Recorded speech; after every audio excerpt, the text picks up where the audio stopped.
Okay, thanks for coming. That's it. That's the backpack. So, go ahead and start.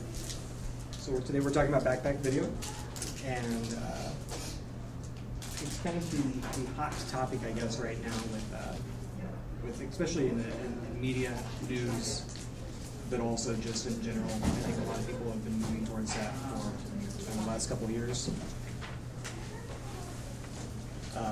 Bob and I were just discussing that. I mean, there's a few different things that have caused the shift towards backpack video.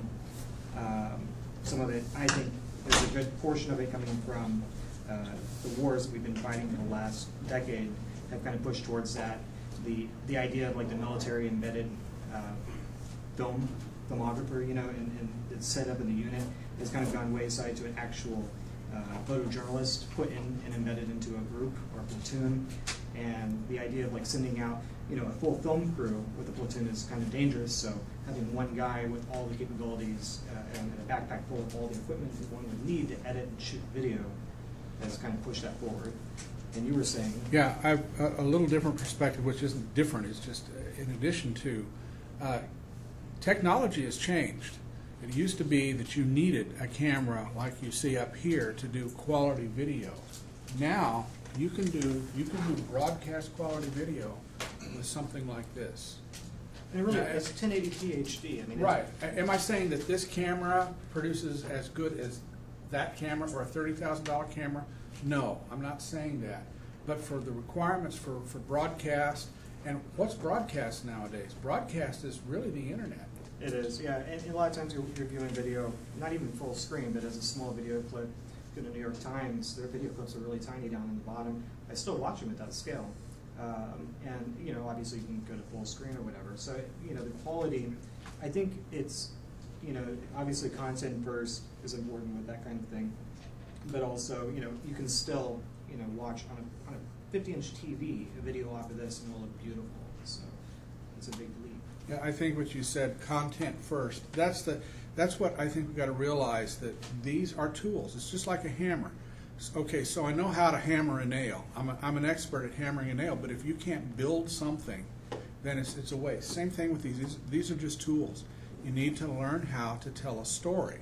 And it's a lot like writing, only we're using visuals. So the main thing for all of this is, why do we do this? We do this so that we can get a story, and we can get a story better with a backpack full of equipment than the camera crew that goes out and they need a cameraman, a director, a lighting guy, a sound guy. Right, and the logistics coordinating all that stuff, you know, obviously will cut into your amount of time to actually tell the story you're trying to tell. So if you have everything and the ability to do it all yourself, you're cutting out the middlemen, multiple middlemen, in getting things done. So a lot of work now is done. It's shot by the actual reporter, whether it be still photography, which is probably how it started out as, and then moved into video, and then later back in a hotel, back in a base, wherever it is, edit the video, and then immediately upload, you know, straight up using a sat phone connection or through, you know, if they actually have an internet connection, straight to wherever, you know, news repository, YouTube, your blog, whatever it is. So, I just got back from a 4-day video workshop in San Francisco, and the guy that was teaching it works for Reuters. And he was so excited. I actually, when I called him on the phone to talk to him about the workshop, he said, you know where I am right now? He said, I'm on the red carpet at the Oscars doing a gig for Reuters. And he said, I just sat on a bench with my MacBook laptop, edited in Final Cut, and uploaded to Reuters, right sitting outside the building. He said, I don't remember how many pieces he delivered that way. That's the kind of thing we're talking about. Yeah, and it used to be like days before you shoot the footage. I mean, if they're doing film, if we're talking about like, you know, previous war time, you know, like let's talk about like Vietnam War. I guess that was the first like really heavily televised war. You know, the amount of time between them shooting the film and actually getting it to, you know, the news footage was a bit of time. You know, it had passed, weeks had passed maybe, depending on what had happened. So, you know, that's a pretty big. It's almost instantaneous. Just that simultaneous, you know, be able to like shoot something and immediately on there. I think that we've started noticing that trend with YouTube, with like anything from like a person standing there with their cell phone and shooting video of, you know, a police officer beating somebody to, you know, whatever. I guess Rodney King would probably be an example to bring up in that. It's kind of like the beginnings of that kind of idea. So. The other thing I think that part of it that's driving this is the demise of our newspapers. People are getting their news not from newspapers anymore, or not nearly as much. One guy that I'll talk about, Michael Rosenblum, does training for newspapers and radio stations. His thing is, you go to a newspaper, and they said, you've got a whole stable of reporters, people that know how to write and how to get a story. Show them how to use a camera, get them shooting videos, and get off with the paper, because the paper is gone. So if you photojournalists too, right? People there's still photographers that are now using their same DSLR camera to shoot still as they're shooting their videos now. Yeah, I was one of the people that I was at the conference or at this workshop with is a commercial photographer, and does some pretty big things. But she said nowadays, almost all of her clients are saying, we want you to shoot stills, but we also want video.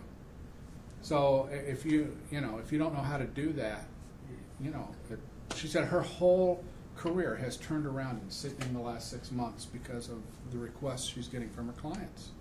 Should we talk about some of the video? Yeah, sure. Actual stuff. So we're talking about DSLRs. So our setups are fairly similar. Maybe we could show like the differences or whatever. But we have a lightweight tripod strapped on the back, just like a bungee cord on mine or whatever. But it's good because you can actually set it up on a tabletop like this. You don't have to have it fully extended. These get kind of weak and wobbly though whenever they're full size. So it's not exactly like the tripod behind you where you've got the ability to pan and tilt and follow movement. Not really so much for that, but that this is what I like to use because it's more mobile. This happens to be your typical monopod. It doesn't have these feet on it, and those are good. But we found this last year, and if I can get it to there we go, open up. These are not so that you can stand it up. I mean, you could balance it and make it stand up, but if you had a camera on top of that, more than likely you're going to lose it. This has right.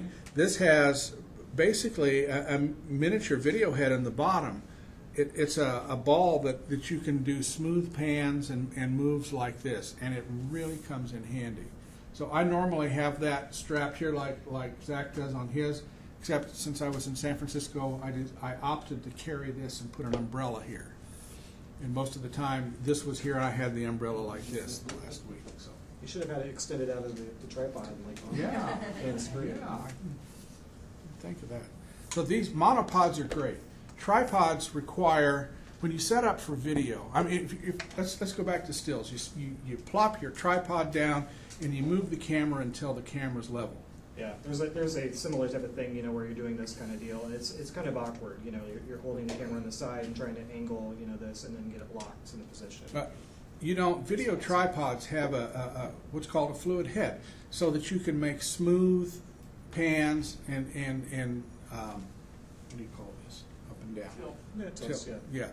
But if you don't level your tripod, when you start to pan like this, you're gonna get something like this. So using a tripod, you have to stop and have some method to make sure that tripod is level. Well, that slows you down. Yeah, a lot of fumbling, like getting into that position. But to be able to slap down, you've got three little switch, little adjustment things there to adjust the height, and that's about it.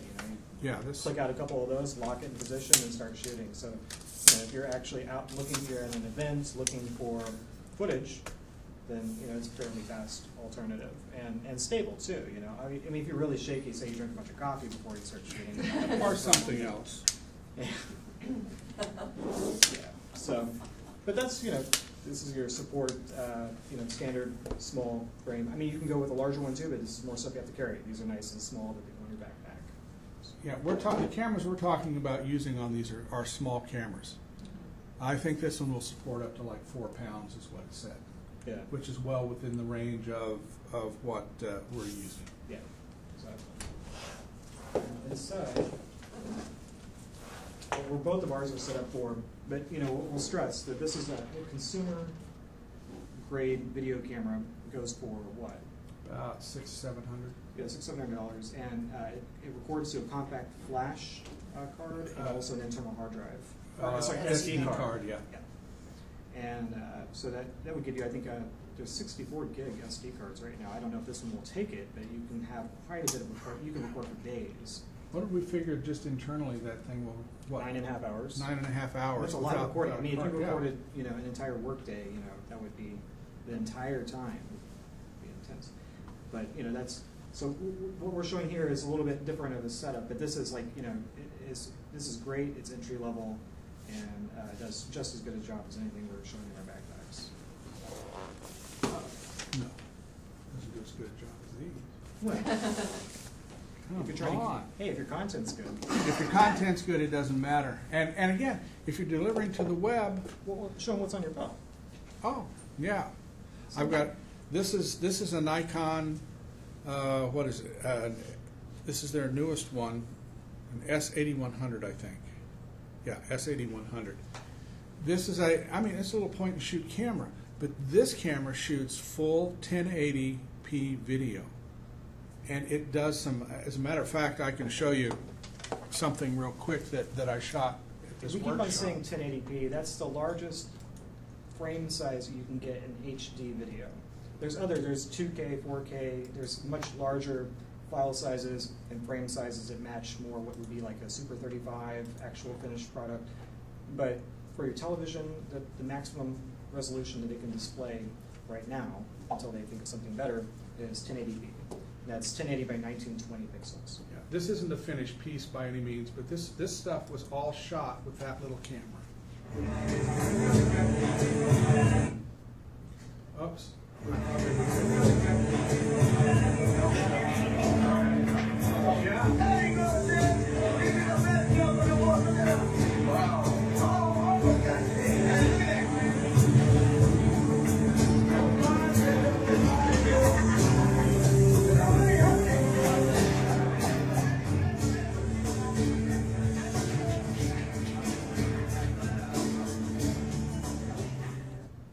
It's 100 times better than most local news footage you see nowadays. I mean, like they're still using SD cameras, and like they're using like a $30,000 camera that looks like half the resolution of that. Yeah. So This was $250.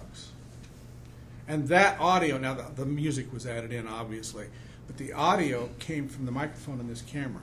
There's some caveats about that. If you zoom or if you move your hands, it'll pick up the noise of the zoom motor and all that kind of stuff. So that's not optimum, but if you know what the limitations are, you can work around them. So Can you put a microphone into that? no, cannot. But you can do something else, which maybe we'll get into later. Double sound. two sound systems set up. So what we're using for cameras, though, for the most part, lately, are DSLRs, and these got really popular with backpack video and recording, just because, as I said earlier, that they're an SLR camera. They shoot stills, and really great stills. This is a full frame sensor camera. This one's a crop sensor, but they both shoot. I mean, that one shoots immaculate photos. This one shoots okay in comparison. But the cool thing is they shoot video also. And what makes it really cool, I guess, beyond something like this or that, is high quality optics, good lenses. But it's still, this is dirt cheap in comparison to some solutions. We didn't bring in full size video cameras, but that DV cam behind that's shooting this video right now, I would probably guess is at least a $15,000 body and like another $10,000 for the lens. Yeah. So, and this has equal, I guess, quality in lens, and is about what? Well, this eighth one, of the price. this one with the lens is $3,200, and that's what 16, 17. 17, yeah. Yeah, it actually comes with this lens. I have a 50mm lens on right now, but it comes with this zoom lens, so you have a little bit more flexibility. This is a fixed lens. It's stuck at 50mm and has just a focusing ring on it. Which again is one of the advantages of using these digital SLRs. SLR is single lens reflex. All that really means is that we don't even have to explain it. When they're talking about SLRs, they're talking about the old, like the Nikons and the Canons, Pentaxes, that have interchangeable lenses. Yeah. And you can, if you wanted to go telephoto, if your subject matter is very far away, so you're shooting footage of, kids play as a sport and you're up in the stadium, you can have like a telephoto lens attached to this and shoot amazing video. And the lens can go in your backpack and you can swap out for close-ups afterwards. Now, these are not ideal video cameras. I mean, Canon designed this first as a still camera, and I think they had journalists in mind who need to, the photojournalist that's out taking still images that needs to grab some quick video footage, so they were demanding it, actually. I mean, the Right. idea of just still images, could you imagine that, going on the internet and just looking at still photos all the time? You go to YouTube, you go to whatever, Reuters video sites, or, I don't know, we're going to talk about, there's a guy that's really popular right now with Backpack Video who does stuff for Al Jazeera, which has become extremely popular in the last couple months just because of the uprising of news footage from Egypt and wherever. So they were saying, we need video. We know you shoot amazing still photos, but we got to have video because that's what people are wanting. They're watching it on their phones, they're watching it on their TV, they're watching it on wherever. So, what else we got going on? Well, we've got camera and lenses. I have hard drives, Yeah.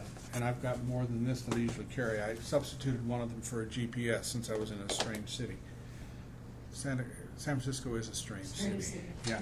Yeah, but I mean, think about that. I mean, how many terabytes are those each? Well, Or no, I I've guess got, I've got a 500, a 320, and a 500. So I've got almost 1.5 terabytes of storage here. Yeah, and that's And- many days worth. I mean, could you imagine how much video you can report on that and actually Right. have going? I mean, if you're out somewhere, These are all what are called Sure. bus powered. You plug them into a computer, they get their power from the computer, and these are the faster hard drives. You need to, if you're buying hard drives for video, you need to tell whoever you're buying them from you want them for video. They need to be 7,200 RPM, Yeah. not 5,400. and you don't want to go with the most bargain basement prices either. Right. You get something quality, it's going to last a long time. Yeah, And these, those ones with the orange on them, those are the ones that are more resistant to falls and right, drops. they're and- called Yeah. rugged, but I haven't tested that Yeah. yet. Yeah, I you don't still want to wouldn't test wanna it, drop but it's, better than nothing. Yeah. And there's other solutions that you can buy your own hard drives and get cases to mount them inside of your, looking for a good but cheaper alternative. But, you just go out and buy those. I mean, here at JCCC, he bought those both in the bookstore, right? No, I bought those from. Oh, they sell them there, though. They do, yes, and I should have bought them in the bookstore because they're about $20 cheaper than what I paid for them at Yeah. Micro Center. I think it's one of those things, I gotta have one, I gotta have it now, and it was on a day that the bookstore was closed, or a time when they were closed, so I said, okay. Extra batteries, of course, Chargers. chargers, yeah, I've got a charger for the batteries. With these kind of lenses, I have one of these. And Bob uses it. It's for blowing off lenses as he changed them. And one of the nice things about some of these newer designs, and I think your 7D has it too, it used to be that dust is a real problem, because when you take a lens off, you open that up to getting all kinds of dirt and stuff in here, and dirt on a sensor. If it's a still picture, you go into Photoshop and just take out. It looks like if you were to shoot a sky, it looks like kind of a dust spot, a real soft dust spot. Still shot, you go and fix it in 2 seconds in Photoshop. But remember, when you hit the record button on these, you're basically taking 30 still pictures every second. Yeah. So how are you going to fix that? You can do it, but it's much more difficult and much more time consuming. So that's why those come in handy. But this one, when I turn it on and off, the newer models, and you probably can't see it, but it'll come up and it'll say sensor cleaning. And what it does, it actually shakes the sensor ultrasonically to dislodge anything that's on it before it gets to be a problem. And I've had no problems with this camera since I've had it. It's been about a year now. Yeah, it works well, and if you're outside and it's really dusty, wind's blowing and so forth, just having some way to clean off your lens is probably good. Yeah, I've got Cleaning one. cloths, I've I got don't one have of any those too. actually, but you could also have a sensor cleaning kit in your bag. I don't have one just because I'd rather have somebody else do it for me, but you. I have a sensor cleaning kit. I haven't had to do that on this one. I did on my older 5D. Yeah.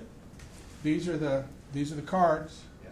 I've got 8 gig. You've got what, 16? I've got 16s. So just the bigger the card, the more video you can put on here. But you get a fair amount on there. I can, about 24 minutes, I think, something like that. And in the video world, when we're talking about, you wouldn't take one of these and go out and record an hour lecture for a couple of reasons. Number one, these will only record 12 minutes at a time, and then it shuts down because it's a file format thing. It's a FAT32 problem, not a problem, but just the way the file format runs. Yeah, and it really isn't as big of a deal as you'd think it would be. I mean, if you were trying to record an entire seamless event, then you probably want to go with something like this that records 9 hours at a time. Doesn't matter how long each chunk is recorded; it can be recorded the entire time. If we want to turn this on, hit record, we can record the entire day, and it'll be fine. But most of the time, you're recording snippets, little pieces, interviews, things like that aren't usually that terribly long. You can always ask somebody to pause and say, just a second, let me restart the video again. It's not a foreign concept either. I mean, the 12 minutes is very similar to 35mm film reels, which will run around 12 minutes usually. So there's a comparison to that people immediately kind of picked up on and were fine with. So. Yeah, if you want to do an interesting experiment sometime, just watch a video on TV, and just count the number of seconds before they move to another clip. 1 or 2, 3, maybe 5 at the most, because our brains want to see rapid changes, movement and things, and so you start feeling like if you're watching longer than that, it's like one of those fixed cameras like on CNET. It's a little boring after a while. I mean, I hit the record button, I count to 10. 10 seconds is going to give me, plenty of room on the end, and very rarely do I need more than 10 seconds of something that I'm shooting for a video. Yes? Can I assume that there aren't white balance issues that there are with video cameras? These, no, there is. No, there are. They all have to be white balance, Yeah. or you can set it to auto. set it to auto. Okay. And if that works for you, great. Under some conditions it works well, and some it doesn't work so well. But you have the alternative to do a manual white balance if you need to. And even on photo mode, it's digital, so white balance is important. In film, you choose like tungsten or daylight film for your two choices. But in this instance, you can set it up for auto white balance, sunlight, shadow, cloud coverage. Flash, tungsten. You have tungsten, fluorescence. Fluorescence. Even Yeah. that little Canon's got a manual white balance on it, doesn't it? Right. Yes, they Yeah. do. Yeah. Yeah. Yeah, most of them do nowadays just because you want to make sure. It Yeah, you can really- use it in post, but it's much better to shoot it right to begin with. Right. Yeah. Well, you can mess up colors if you do it wrong. Like even Yeah. trying to fix it in post, it just won't Yeah. come back looking as rich and normal. No.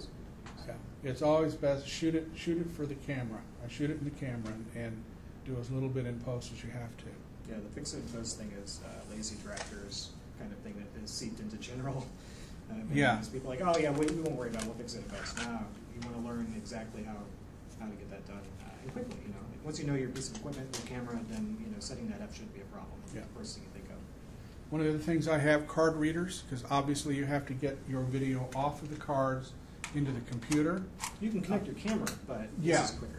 This is much quicker, and these are actually FireWire 800 card readers. I didn't even know they existed. I just happened upon them one day.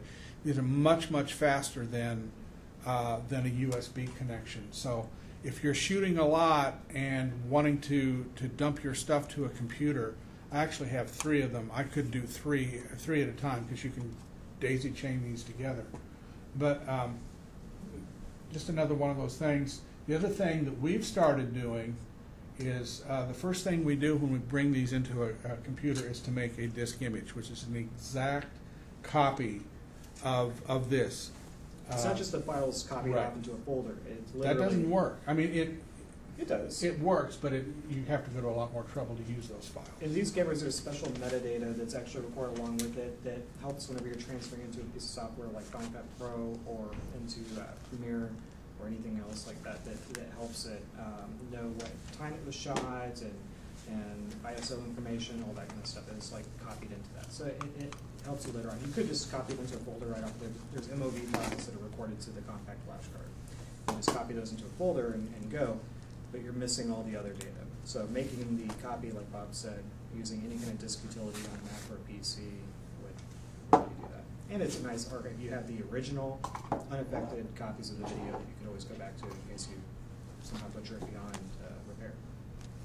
Cables, all different kinds of cables for hooking up these Yeah. different drives. And audio cables and whatever else. Yeah. It's always good to have them all. Yeah, there's more stuff up here. I carry a second battery thanks to Marzia for my MacBook. Bought it from her. Some of them have, sometimes when we have remotes, these don't have remotes for them, but these you can purchase remotes, usually with an aftermarket device. I have a remote for an audio recorder that I have. We should probably bring that out and talk about it. Yeah. That's And what does your backpack weigh, Bob? Probably close to 35 pounds. It's Yeah. A Mac. Yeah, most of these actually have, that's like a normal feature now is a backpack, a camera backpack has a slot and a padded area for, a computer that fits in your laptop, so. Pretty much all models have that now. So you actually bought camera backpacks? Yes. Specific for Yes. I should show that. Gotcha. Yeah. Available from your friendly backpack video store or video backpack Camera store. Camera store, yeah, I mean, On the web. Amazon, doesn't have to be, Yeah. Gotcha. Okay. Yeah, you definitely want something like that with all the little compartments, because you don't want to just Sure. toss your stuff in and let it all clatter. Yeah, it allows for, special placement, like this is designed for the camera body and lens. You can put, an extra lens here, or more, depending on how, and they make larger ones, this is like this is the smallest size this company makes. And then they go much taller and larger, and, they become kind of crazy, and then they start developing into more like an actual bag you have to carry around, but, as opposed to a backpack. But this is, for if you're just going out and shooting some video, like a day, whatever it is that you're wanting to do, you can pretty much get everything in here that you would possibly need that day, unless what you may be shooting is such a wide variety of things, you have to have multiple types of lenses. But obviously, if you're using a camera like this, that's it. You don't need all that space is freed up for other pieces of equipment. So. You need an extra battery or something? Carry it in your pocket. Yeah. This is almost pocket video, right? Yeah. I mean, I guess this would be like pocket video. And don't discount those.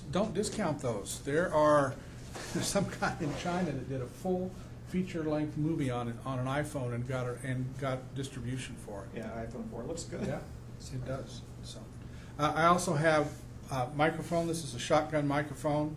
This would be like a spotlight because it picks up sound basically where you point it. Yeah, that can go on here. Right. Yeah, that's a shock mount. It sits inside these rubber bands and kind of isolates any movement from getting into the sound of the microphone. Wireless mic. I carry wireless mics, so if I want to, and I use that a lot, I'll put that on whoever I'm interviewing or whatever I'm doing, and then we don't have to worry about wires in between. I guess that kind of goes into recording on these cameras. The audio options are fairly slim, and it's because these were designed primarily as a still camera, and video was a second thought on it. The audio is a little bit less developed than a professional camera or even a camera like this, but this opens up opportunities for pretty much any kind of thing you want to throw at it.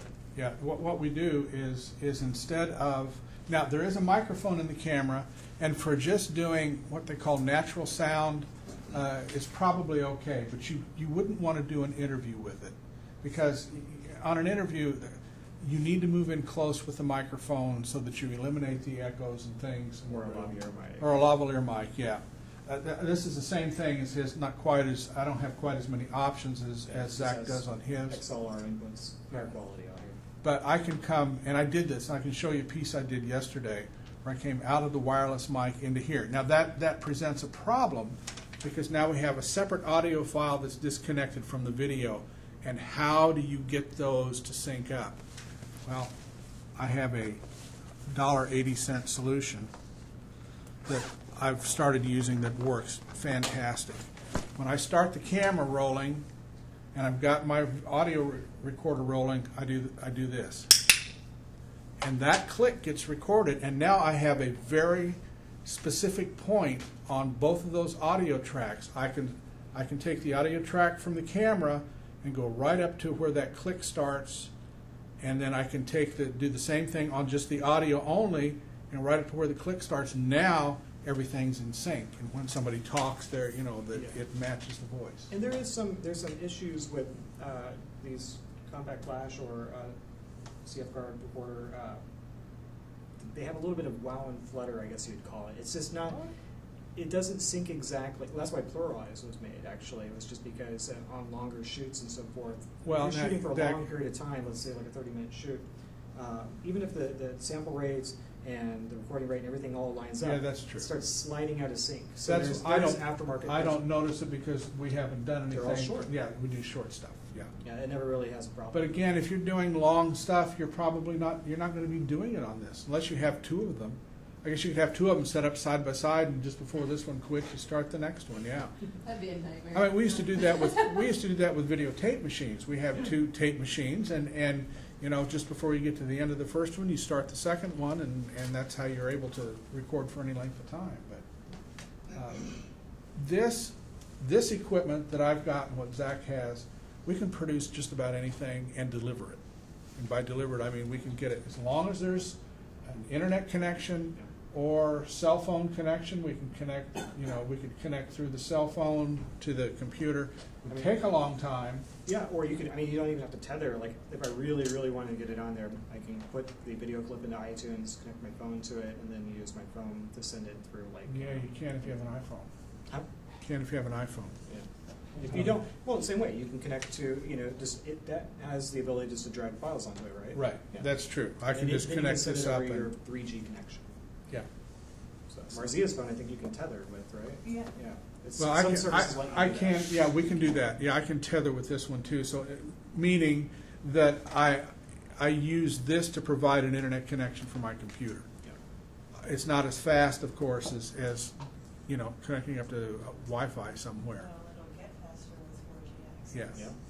Yeah. Yeah, these things will become, you know, just second nature eventually.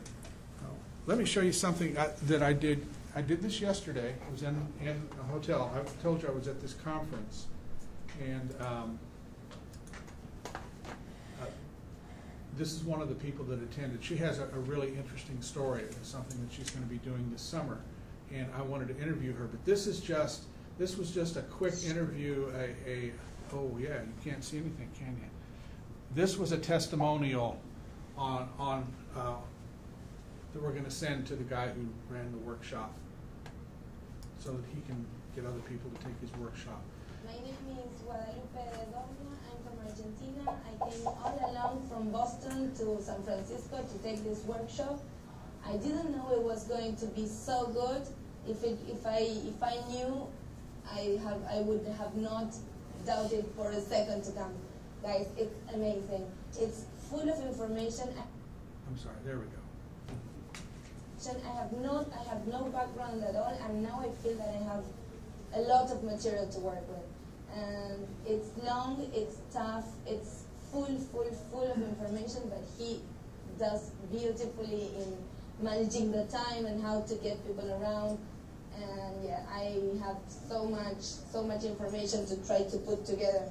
And I think that one thing I won't forget is control period and talking about text. Thank you, Aaron. I had a beautiful time. And I was sitting on a coffee table using this monopod and this camera that was natural light. We didn't light anything, using the wireless into the digital recorder. And it took me maybe an hour. Most of that time was capturing, just getting the stuff from off of the cards into the cameras, or off of the cards into the computer, and then it doesn't take very long to cut it together. And since I had a Wi-Fi connection there, in Final Cut you can go share YouTube, and it'll just automatically upload it to your YouTube account. And that's how it got there. Did she say right at the very end there that she said, I won't forget the control? Control period. That's a shortcut that he was talking about. Yeah. This guy is, I guess, one of the leading backpack video guys. He works for Al Jazeera Network, Matthew Allard. He's getting a lot of attention lately just because he shoots with DSLRs. He uses a 7D and a 5D, a couple other pieces. This is his Vimeo channel. I'm going to show one that was shot, that I know for sure was shot on the camera that I have, which is this the Swordmaker and Swordsman. I can't remember where he shot it. Somewhere. Yeah, I'm glad I South showed Korea. mine first. So,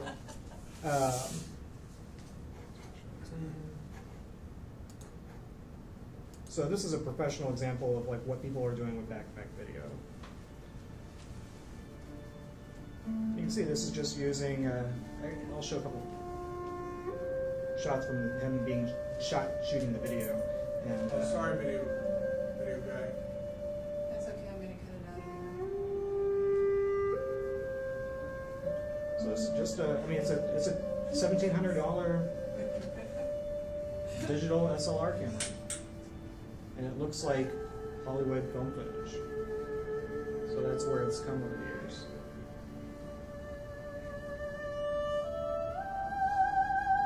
And he shoots this and right out of his backpack and takes it back to the hotel and edits.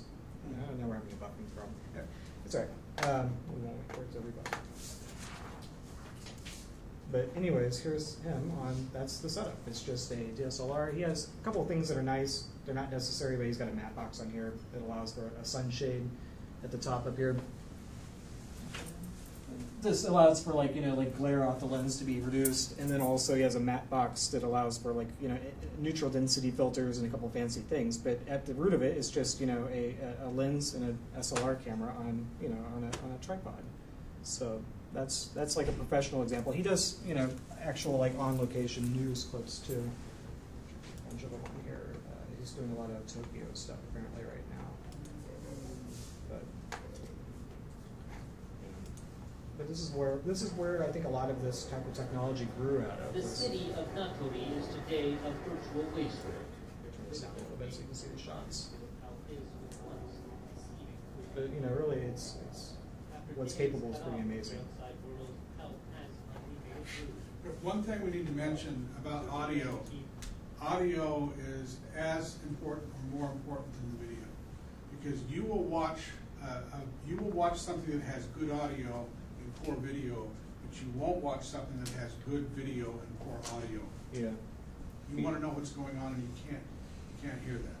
So audio is something that you need to pay attention to. And think about it non-linearly too. Like he's not walking around the camera shooting and talking to the camera, like narrating and so forth over it.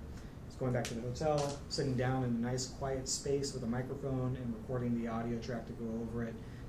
It doesn't have to be all done at once. So what you're recording here on location, it sounds like, is just things actually, like there's a little bit like, there was like some background kind of wind noises. Natural sound. Yeah, they call it wild sound. I don't. Nat sound. Yeah.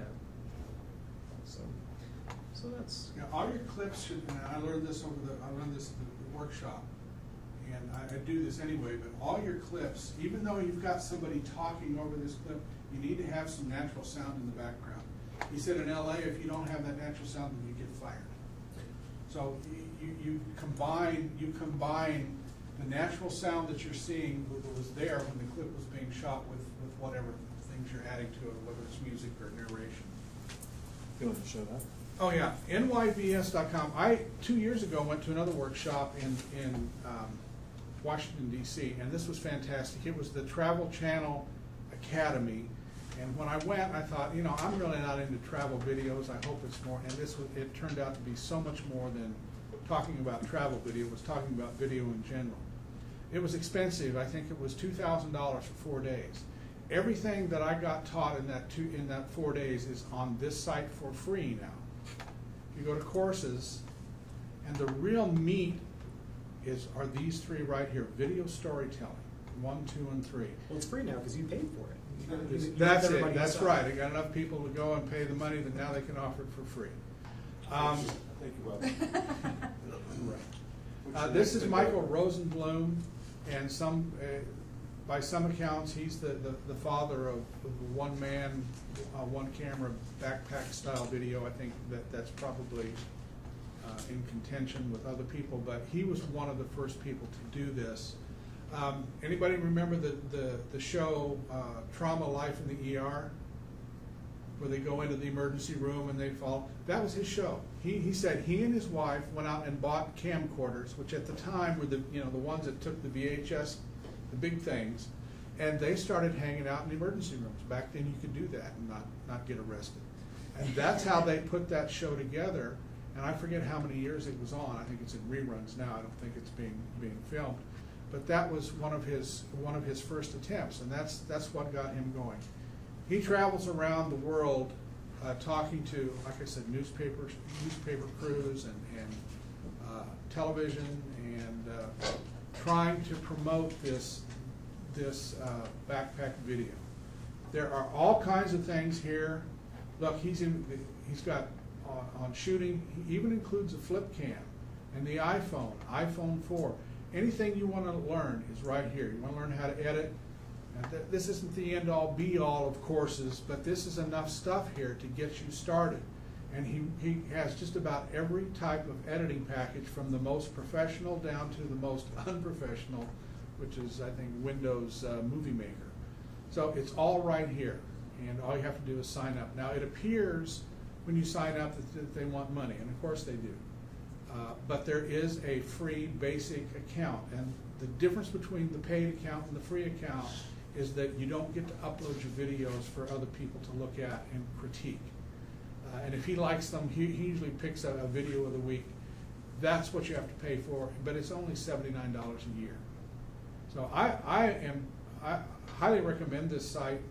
You know, there's some of our training that we do that I don't think we need to even worry about, because it's done so well here, and we can just point people right straight to this. Yeah, the Premiere Elements. I signed up for that 2 weeks ago. Well, a little over 2 weeks ago, and I've gone through a lot of material. It's excellent. And the sample videos up there give you a real feel, because they're a self-evaluation of the components and the New York Video School assessment, which was really interesting. And some, you know, there's a couple commercial ones that were up there, and so forth. But it's really an interesting variety. And like, well, it ended 45 minutes ago. There was a live lecture that was occurring, if you remember. Right, I remember. Yeah, yeah. And the live lecture is today about how to make money. Right. Video. Yeah. There are a couple, 2 or 3 courses in here on, you know, how do I take what I can do now with these cameras and make money with it?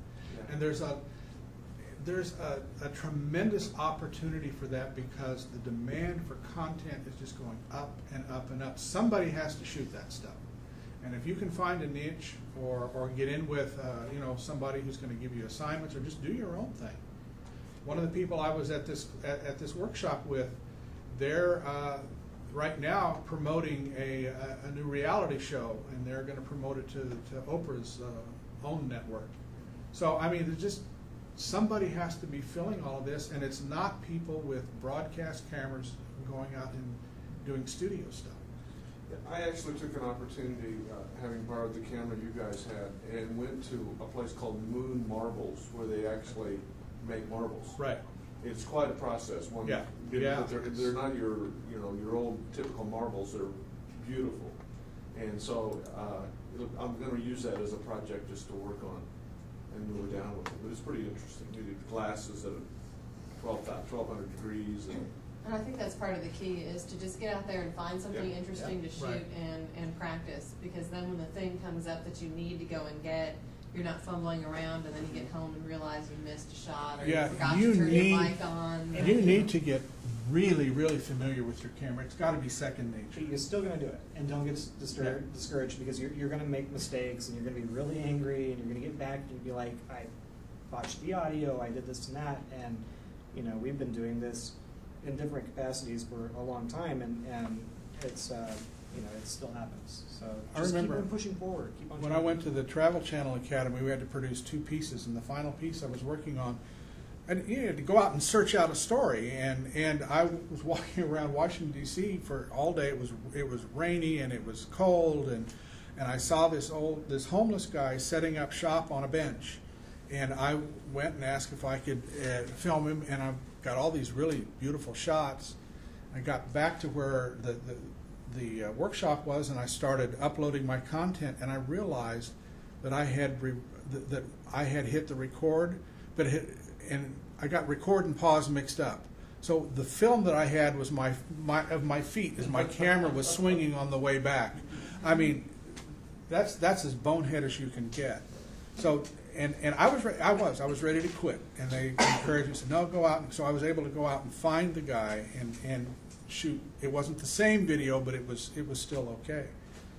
But that's the kind of thing you're not going to learn that stuff until you do it once. Yeah, until you make the mistakes. Or in my case, how many times, Tracy, have I done that? And then you'll make something really amazing. You'll get Yeah. First time you do something really cool, and then you're going to get the bug, and you'll never want to quit. So, So let's we have about 12 minutes. questions? Yeah. One thing that I've run into, and I've figured out the solution is that I went ahead and purchased both a shotgun mic and a stereo mic. Okay. But digging around and finding one and so forth. But the Canon camera, video camera you have there, uses a small mount. So you have to get an adapter. Oh, And right. so one might want to pay a little bit more to get a standard mount. Well, let me show you something. You're talking about Yeah, so I had to buy an adapter that basically takes it from that small mount to a larger standard mount that you can put the mics on. You know, these cameras really aren't, in the end, they're not designed for using the high-end professional stuff, Mhm. but they can be adapted to do so. Sure. There's ways around getting them to work that There way. you go, Alan. Right there. That's what you That need. would work also. That would work perfect. That would allow you to then, there's a little cable, quarter-inch cable that comes out of this box. Yeah. Now you can plug regular This screws professional right on top of microphones. that. So Yeah. this is a base plate. This is professional. It's got your actual physical knobs for adjusting the levels. It sends out, you know, a line level sound. Probably has. I bought my adapter for 20, so I think I got it better. No, Well, no. you didn't. It is you didn't. expensive, but this is like professional. This will up your audio quality tremendously, because Yeah. now you can plug in anything, any professional microphone. Yeah, it allows you to use shotgun or a Yeah, SM58. You can use both of these at once, you know. Yeah. Through that. Okay, But so it's when- not necessary though. But it's You mount possible. your camera to that, have an interface cable from the camera to that box. Yeah. And cable out to your accessories. Right. Is that correct? And whatever and on the recording bottom of this box, which isn't shown, there's another receptacle, so you can mount this to a tripod Tripod, or yeah. to a monopod, so you don't lose the ability to mount your camera. Yeah, these companies, Beach Tech has been around for a while, knew that, you know, there was certain things kind of left out on the pro consumer video cameras, so they started making these products. And you see the size is just about right for a small camera like that, or for one of our digital SLRs. Or even for a large camera, I mean, Yeah, So, it's good. I mean, the camera mounts on that, I assume it has a tripod mount underneath it? Right. I mean, Yes. the whole, okay, that's good. Got All a right. 1/8" Is that then recording on the camera? Yes, yeah. Okay. It's just providing a high quality audio interface that has Gotcha. XLR, which is kind of the, I guess it's the standard for Professional. microphones, you know, anything from like a handheld like SM58 or whatever, I can't remember the number of his microphone, to, you know, this kind of mic, to anything. If you've got Even a somebody, mixer. sorry. Yeah. If you've got somebody working with you, this mic does not have to be on the camera. I mean, ideally, if we were interviewing Zach, you'd have somebody down here holding this mic Yeah. just out of the frame. The person that you keep in your backpack also. Yeah, right. Yeah. Yeah. But no, you could set it on a table. You can get a tiny little mic stand, like it's got like little legs on it to set on a table next to it. Anything, or even one of these, you know. Yeah, would a work regular just fine. mic stand too. Yeah, I discovered that small, Adapter problem. small adapter problem, but I was shooting my daughter's show, so the camera wasn't moving, so I just set it down next to Right, it. And exactly. Well, and I bought two of them just so I thought it'd be a good idea, and the other one I bought, it was kind of a hokey way it went together. You had little rubber washers and plastic washers, and it wouldn't fit. And so I ended up sending it back. So the one I got works. It's just you got to really be careful to get it tight, or you're running around capturing the microphone on the end of the wire as you're bouncing down around, below yeah. you. So. That's another thing, is getting the microphone off the camera allows you to be a little bit more free with your movements and what you're doing, and minimize your noises while you're trying to do your job, so that you're recording just that. We do that. We're shooting videos here in the horticulture department. That's you know, we have a lavalier mic, and you know, we're back here bumbling around behind the cameras, and none of it's getting recorded. Even that Right. door shut didn't even get on there, did it? Right. Or at least minimize. It's so far down that, you know, if you didn't know it happened, you probably wouldn't hear it. Yeah. So that's a good benefit. When you have it on your camera, every time you push a button, every time you move your hand, you know, anything, it gets recorded onto that. So getting it off, that's good. Well, the one I bought does have the, excuse me, the mics I bought do have the whatever you cut the trapeze on it, so it's an road, so they've got nice rubber band shock absorbers on, which is nice. Yeah. By the way, this is the way my backpack looked yesterday at the airport. Because when it went through the X-ray, they couldn't tell what this was. This is the connector for the microphone, and they thought that might be dangerous. So Obviously dangerous. yeah, so they pulled it out. Very small Everything thing. came out of my backpack, and they ran the little sticky It's your pads tiny- through and analyzed to make sure there weren't explosives. and It's all your of tiny that blow stuff. dryer. It's what? Tiny blow dryer. Yes. Yeah. Give me an estimation of the two bags, what the cost was per. Oh, I would say this is probably right at, I mean, obviously not with this camera involved, from like here over, which is like bare minimum, he's got like the show He's got the version. ultra setup. Yeah, this is like bare minimum, probably right at $2,000. And this lens was fairly cheap, and it's a nice cheap lens. It was $109, 50mm lens, and then came with it, iPhone not included. Yeah, I think the most expensive thing, I guess, in comparison to what you bought to what you got was the compact flash cards, which run around $100 a pop for 16. They're expensive, yeah. The camera. Well, the camera though it's actually worth that. You know, I feel like I paid $1,700 and I got $1,700 worth of stuff out of it. You know, it's a good, solid camera.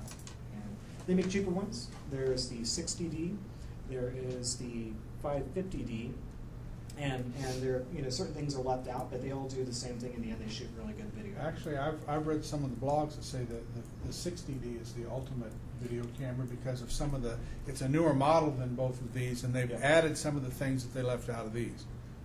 This has like a metal body. That's one thing I like about it, and so does Yeah. that one. It's a The more rugged cheaper camera. ones have They're plastic. plastic, yeah. Do I, okay, you said that 2,000, but if the Canon is 1,700, the rest was only about Yep. $300. Yep. Recorder included. Oh, well, yeah, the recorder you can get for cheap. Now, you don't have to get that particular, you can get like that one right there, which costs much less. It's close to 400. That one? Yeah. Oh, well, they do make Yeah. them cheaper than that. They make them a lot, yeah. $175 for a decent one. I wouldn't say this is like bare minimum necessary. And to be honest, don't waste your money on this. It's $300 and I broke it very easily from like a 2-foot drop, so that was disappointing. It broke off the tip of the microphone there. It may end up on the list. Huh? Sell it on Yeah, I the may be Yeah, selling like it. a broken used- recorder, right? Yeah, used recorder. but- Well, the backpack alone is, what, $100, isn't it? Yeah. Actually, I got that for free, so I can't really. Yeah. You giving it away for What free? about is that yours? what you said? No. Oh. With the- I've Not got a- somewhere between $8,000 and $9,000 here. Yeah. Because I've got the wireless mic system, I've got the computer. Inexpensive. It Now, doesn't this- have glass. Yeah, this lens is under $200. Oh. It's not a Canon, that's a Tamron, and this has turned out to be a fantastic lens. This is a longer zoom. This is 70 to 300, so it's like having a telephoto lens. But what I use this for mostly is for macro stuff. I can fill the frame with a butterfly from this distance. So I like that. I like doing close-ups, and that's really good. But I could use it like a regular telephoto as well. Yeah. And this is an actual macro lens, but I bought this first. If I'd have had this one, I wouldn't have bought this one. And the lens on this is Now, really nice. Yeah, That's yeah. like as good as it When gets. that lens came out, it was $1,000. So when I said 32, you can buy this camera for $3,200 with a lens, and it's the new version of this one. It doesn't. It's so. Yeah. But go ahead. What was? Well, I was gonna say if you wanted to do this like on the cheap, like on starting, this is $600. You would need that. A bag to put it in doesn't have to be that fancy of a backpack. Tripod. Something to keep your memory cards in, and a tripod, and you're pretty much good to go. I mean, that's starting our backpack video. Extra battery. Yeah. Always Yeah. on extra batteries. Well, With but that it's kind not of a even camera, you're thinking, oh, I've got 9 hours of shooting time. Well, your battery's only going to last an hour or two. Yeah. So if you're going to shoot long shoots, if you're just doing the little shoots, then you're okay. If you're going to do longer stuff, you know, there's nothing worse than running out of battery. Yeah, if you're going to go out hiking for a day or something. Yeah, you might as well just buy any battery. And I tell you what, I have purchased the knockoffs before, Yeah. like at Batteries Those are Plus. nice, I have another tape camera, and I have one Canon battery that came with it, and two of the other batteries, and they were about half price. But it takes two of those batteries to equal one of the Canon. A lot of times they sell them cheaper by actually making them have less capacity. That's exactly what it is. Yeah, Less so you have to capacity. watch when you're buying to see what exactly you're getting. So, and I pay. I was kind of curious about the, and Molly, you might know, but the Dave Helling and Janet Corey that are coming, and it's called Backpack Journalism. So you were talking about the Al Jazeera. So do you think, what is their take going to be, since they're from a more traditional broadcast medium on the backpack journalism? Do we kind of know? Are they going to talk about this? I have no idea. I have no idea. I would imagine it's similar. They're going to be making their presentation on the 19th, which is an open forum, and we would love to have all of you there. We'd absolutely love to have you. Dave's presentation, or Dave's perspective is a little different from Jana's, because Dave is a little bit more, he literally does, slog along his little video camera and his backpack and his tripod and his laptop. Whereas what Jana's doing in the network, we happen to live in a city that is union. And so those photogs. Right. And Expect they're moving to go around out. what looks more like this rig right here, where they have like a lot of equipment, and there's different They people have will. different jobs. But her version of backpack, what she is doing separately when she goes out, like early morning this morning, she was covering, what is it, Okosinko, or who is it? What is the guy? Ochocinco, yeah. Yeah. So she was out covering that.